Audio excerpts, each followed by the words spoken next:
Hi, everyone, and welcome back to the Growth Frequency. In today's episode, I'm joined by Jonathan Rosen from Collaberex, where he helps organizations improve collaboration, alignment, and execution across teams. We will dig into what actually breaks collaboration at scale and what it takes to grow a consulting business without adding unnecessary complexity. Hi, Jonathan. Hi, thank you so much for having me. I'm so happy to be here and talk about my favorite topic. Amazing. So let's rewind a bit. What problem were you seeing in organizations that originally pulled you into this work? So I started this company 8 years ago, just a thought in thin air based on my previous experience in business and in life. My background is I'm an attorney with a master's in finance. How you get there to Collaborex it's a long journey. Law and finance are very definable and considered hard skills. The things that we do in Collaborex, people sometimes consider soft skills, even though I disagree. I think the things that we do in Collaborex should be taught in every MBA program. So what brought me here is knowing that the successes that I've had in my previous career were really all based on relationships, the real successes, the long-term successes, not the short-term transactions that happen to come my way. But the real sustainable success in how to build a business and how to live your life was all relational versus transactional. And so I wanted to create kind of like the oxymoron of business groups, something that really broke all the rules, or as we went on, ignored the premise constantly, ignored all the rules that I had learned in business school. Maybe I should get my money back from that MBA program. So we are we created a professional peer advisory community, but with a primary focus on personal and professional development. Because I know that in all the businesses that I've been in or relationships I've been in, there's one constant, and that's myself. And so if I'm not getting the results that I'm looking for, you have to look within. You have to change yourself to change your results. And if you can grow from within, then it'll improve your relationships, your business. You'll become a better leader, a better colleague, a better strategic partner, a better advisor, a better supplier, a better salesperson. So Mm. that's what we do. We work on those inner skills. So all of the members of our organization can then use those inner skills to propel them to whatever goals they want to achieve. Mhm. So that was kind of the basis of what we started. From a thought, we have 12 groups and 9 facilitators, and we run 23 meetings a month. I've made it into a complicated,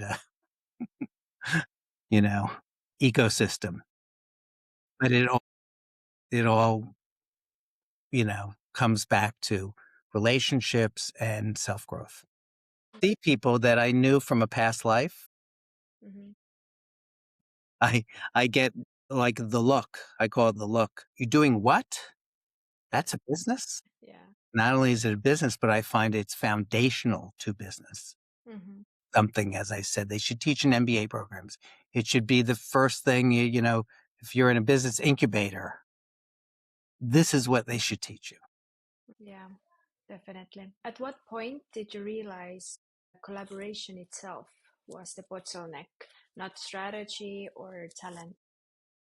You could have all the schemes. You could be the smartest person. And I really believe that collaboration and working, no matter how smart you are, there are skill sets you don't have. No matter how smart you are or what strategies you've come up with based on your intelligence, and based on your experience, there are things that are beyond your knowledge. And by collaborating with other people and forming strategic partners or forming advisory boards or doing whatever you can to take advantage of the collective knowledge of others that you know and trust that might have skill sets that you don't have, it's going to save you immeasurable time and money by working together. I mean, one of the first things I did when I had no business, when I just had an idea and no members and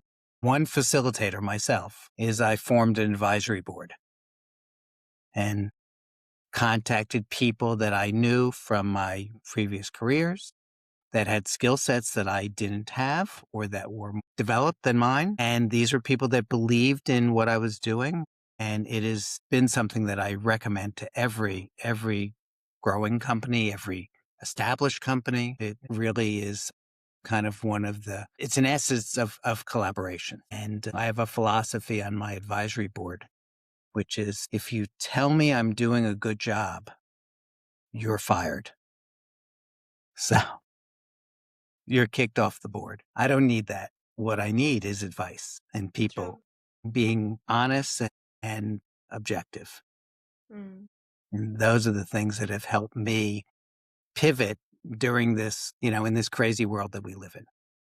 When you walk into a new organization, what's usually said the problem is, and what do you later discover the real issue to be? Well, people usually think their problems are, they haven't figured out the secret marketing formula. Operations aren't as efficient as they believe that they can be.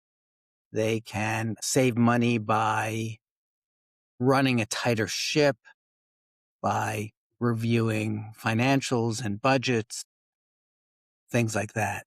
But the problem invariably always comes from leadership and how well they are managing their people and how well collaboration is collaboration with their employees. It's collaboration with their vendors.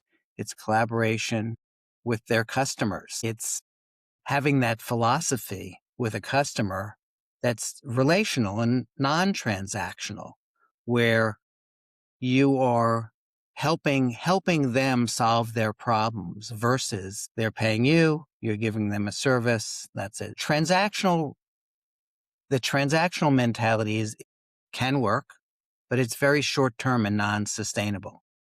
If someone buys something from you, a product or service, and they're paying a certain amount and they're doing it because, okay, I get this and I pay you this and that's it, then if it's based on that, then they find another vendor that provides something similar that costs $1 less. The foundation of that relationship is transactional, so they'll move somewhere else. If it's a relational mentality, then they're buying based on value.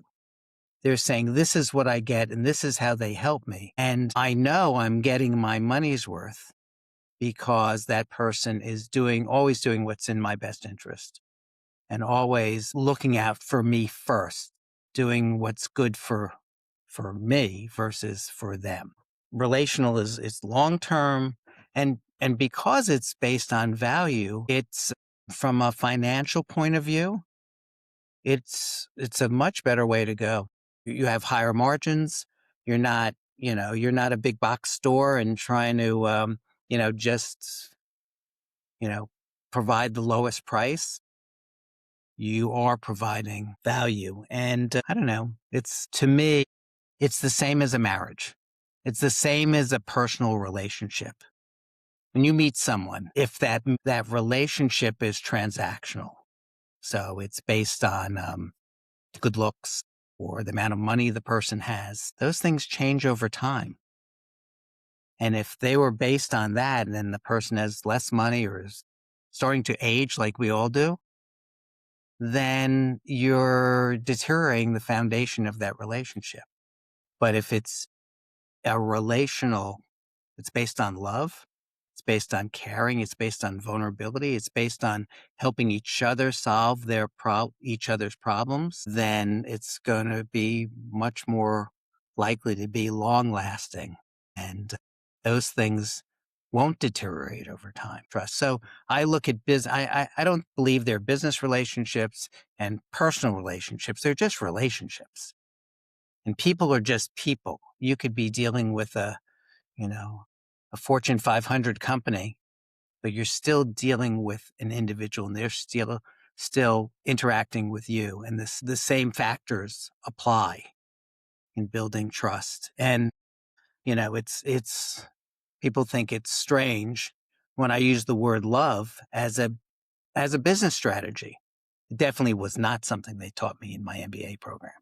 There was not Love 101, but it's the same philosophy. If you could do things in business that are of long-term value and create a foundation for what you're doing, then it actually will make your life easier. I mean, that's how financial planners develop their book of business, because it's something they do over time. And some service like that is such a relationship built on trust. Yeah, it's very important actually and it's good that you mentioned that. And I think this is the first time that someone has mentioned love in this podcast from the guest. So it does feel strange to hear the word love in a business context, but you're absolutely right. Because at the end of the day, we're still human. It doesn't matter what the job title is. Are there any areas where you have consciously chosen not to grow the business because it would compromise the quality of the work? All the time. People have to remember when they're in a business, no matter what business, they have to figure out, who are they serving? Who's the boss? Are you the boss, or has over time the business become your boss and running you? So you have to figure out, exactly, just because you're in business doesn't mean there are hard and fast rules of a successful business is a business of a particular size with a particular number of employees.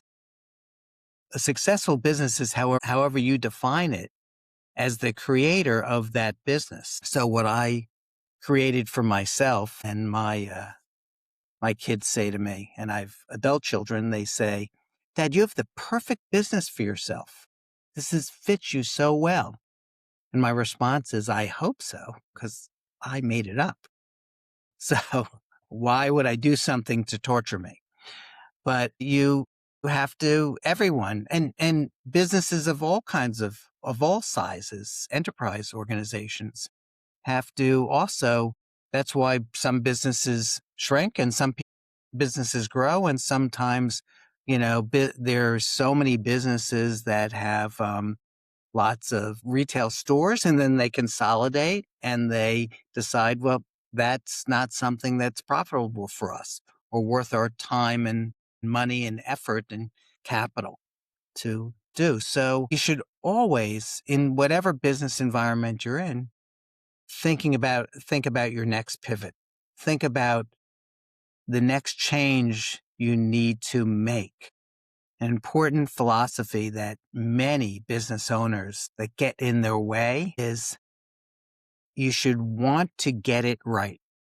You shouldn't fall back on being right. So many people let their egos get in the way and decide, this is what I'm doing and I'm stubbornly going to keep doing it, instead of saying, what are my goals? What am I trying to achieve? And how do I get it right to be there? To have an advisory board that tells you don't know what the hell you're doing. Yeah. Yeah. Mm-hmm.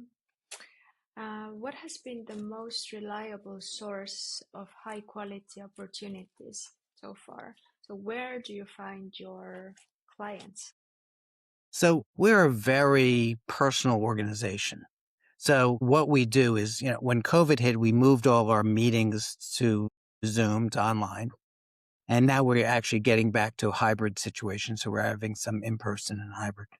But the things that we do in our meetings are so personal. We believe in getting to know who you are before we learn what you do. We actually don't care what you do. What we do is we care about you. So no matter what you do, we care about it. So if someone is an accountant and then they switch careers and they become a lawyer, we care about them just the same. We don't care about them because they can do tax returns. We care about them because of the person they are. And from that, you build relationships. So it literally flips people's brain to wanting to help them in whatever way they need help. Strategic partners, advice, referrals, accountability, you name it. So you asked, how do I get, what is the best source for new opportunities? And since we are kind of an acquired taste, a non-traditional business group, something only of value to people that have decided that they're ready to invest in themselves. Most of our new businesses from people who are our current members and know exactly what, it's from member referrals. We try and express ourselves, on whatever other marketing ways, our website, social media, email marketing, the traditional ways. But we are definitely you have to experience it to really understand the value and impact of what we're doing. I mean, for instance, I've done an agenda that's based on, and it's right on this topic, that's based on an article that was in the newspaper and a sociological study it's called 36 Questions That Lead to Love. Now, if someone came to our meeting that's used to a traditional business group, they would think, what the hell's going on here? What do you mean 36 questions that lead to? But business is about relationships. The philosophy behind that study was if you ask questions that are more and more vulnerable as you go along, that vulnerability leads to intimacy, and intimacy leads to relationship, and intimacy leads to trust, which leads to relationship. And those are the kind of conversations that are memorable. And then people care so much about what you do and how they can help and support you, much more than, an elevator pitch or a recitation of features and benefits. People seem to forget that the purpose of a business meeting is to have another meeting. Is the next phase more about refining what you already do with your team, or is it expanding into something new? So the luxury of having your own business, of being the founder of a business, is you can do what you want. There's no committee that you have to get approval from. I can experience the wrath of my advisory board that tells me, what are you doing now? But I am constantly pivoting and changing, trying to find messaging, not that more aligns with the person I am. So if I could take my own medicine and say, okay, here we're telling people we're a professional peer advisory community with a focus on personal and professional growth. I better work on my own personal and professional growth in order to get it right with my company. So we are always refining and changing membership plans, changing meetings, changing facilitators change, times change. We're doing in-person meetings. We just added a whole bunch of other meetings. We sincerely, part of our mission statement, or the last statement in our mission statement, is we care, which is we sincerely care about all of our members, and our focus is to constantly bring them more value, to save space for them in our community where they can show up authentically, they can express vulnerabilities, where they can express challenges, where they can celebrate wins. I don't know. Those things sound like a relationship to me. I do the same with my wife. We Yeah. celebrate wins. We talk about challenges. We show up exactly as ourselves. There's no faking. There's no, we are who we are. Mm. And from that, so we provide that space for our members and are constantly asking for feedback on other things. It's collaboration. They're paying us membership fees, but they're also so engaged and so vested in the community that that's this that has become kind of this sanctuary from the competitive environment that we're all in. It's a place where they can be themselves and where we literally make their lives simpler because our group. So we have 12 different groups.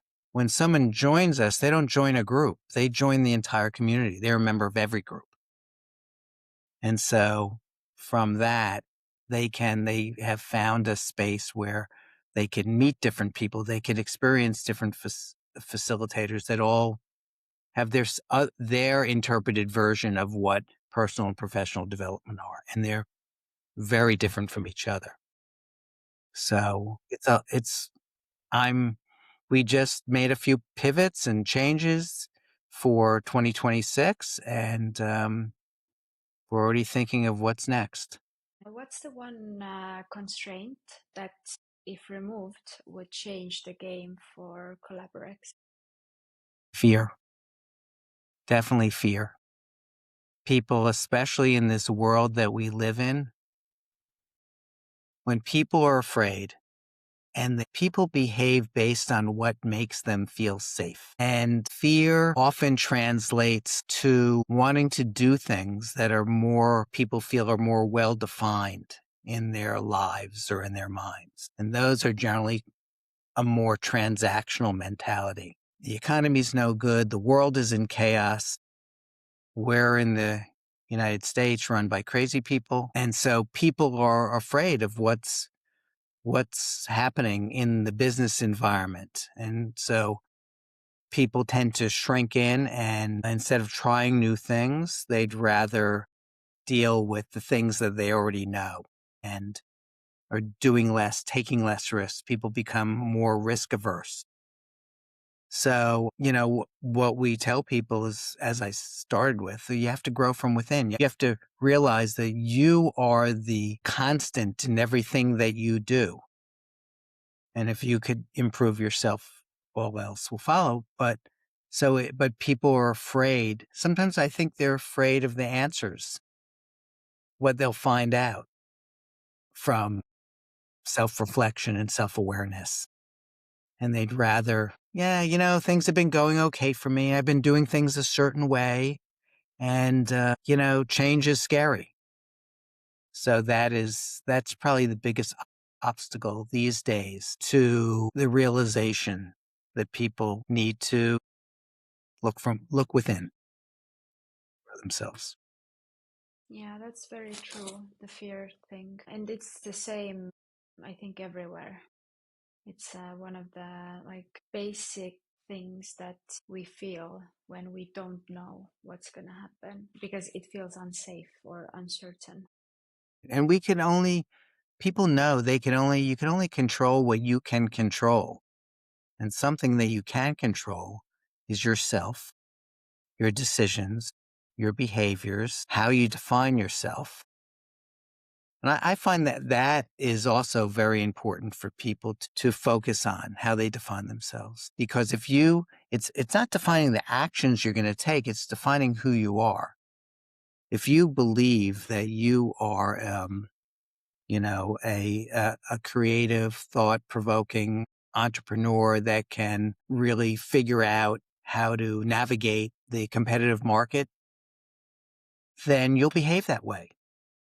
If you think that every challenge is just something else, you have a victim mentality that you think, oh, I can't believe this happened to me, or I'm not doing well because of some external thing, then that's how you're going to go through life. But if you look at those things as opportunities versus challenges, and everything is a learning experience, and I mean, after all, every behavior that we have taken in our lives since we were little kids have formed us and gotten to us to where we are exactly today, sitting in this podcast. Have you experimented or used AI internally in your company? And if yes, then how? So we use AI not operationally, because our organization is not that complicated. It's meetings and facilitators and membership plans and things like that. But we have the way that we operate is we have a library now of about maybe 200 agendas, and most of our groups meet twice a month. So that's 24 meetings a year, so you can go a long time. You go 8 years and still not use up our agendas. So we're always creating new content. And our content is either based on, we categorize it by personal development, professional development, accountability, goal setting, relationship building. But what we do is we look for content out there. Could be TED Talks, could be YouTube videos, it could be newspaper articles, magazine articles. And we use AI to gather that information and then put it into agenda format for our facilitators. And we do that every day. And it's a great, amazing tool to do that, to put in a URL of a YouTube video, and it will transcribe and then pull the data that you want. And we've gotten very good at asking the right prompts. So it can, for something that used to take us hours, now takes minutes. And it's a great tool for that. But those are the things that we mostly use. And we're all about authenticity. We don't use it to talk for ourselves, to come up with ideas. We use it to collect that data. And then, the results are very engaging agendas that we will edit and use. And I think it's a great tool for that. Yeah. This is my last question. What is one piece of advice that you would like to give to younger consultants that are just getting started or who have been in the business for only a couple of years? What is one thing that is like super important? I don't know. I think it's, they say the secret to success is grit, which is passion and perseverance. And I believe that. And I believe it's the passion that fuels the perseverance. But the world, things take time. If you have a belief and a desire, stick with it. Ignore all the people that say it's not going to work. It's a long-term philosophy. Think where you want to be 5 years from now, not 6 months from now. Think long-term. Get yourself an advisory board. Emphasize collaboration. Emphasize relationships. Look within. Now, I tell people things like, what if your next business breakthrough wasn't about business at all? It's about you. So define yourself. Think about the person you want to be and be that person. We're all the creator of everything that we do. This business that I have it was a thought. That's all it was. It was in thin air. And I believed in it. And it was something that I believed in. I believed in it because it aligned with the type of person I am. So I don't behave any differently in business than I do in my personal life. And people don't have to make those distinctions. They don't have to be more buttoned up in business. In fact, most people's unique selling proposition is themselves. If they can be that, that's what's going to distinguish them from the competition, because don't be someone else, someone else is already doing that, as they say. Thank you. Thank So you. much wisdom. I really appreciate it. Where can people find you on social media? So the name of our company is called Collaberex. It's spelled Collaberex. And so our website is collaberex.com. And there's lots of information on everything that we do and our groups and a reiteration of everything that we just spoke about here. You could find me on LinkedIn. You could find me on Instagram. But mostly our website and LinkedIn are places that you can connect. And if people want to contact me, my email is Jonathan, JONATHAN @collaberex.com. And that's one thing I love. My mom always told me don't talk to strangers. It's one piece of advice I never listened to. Yeah, that's why you're here. So it's good that you ignored that advice. Jonathan, thank you so much. Thank you so much. It was a nice episode and very interesting. So I hope everyone enjoyed it as much as I did. Thanks. Well, I love being here. Thank you so much, Laura. It was great.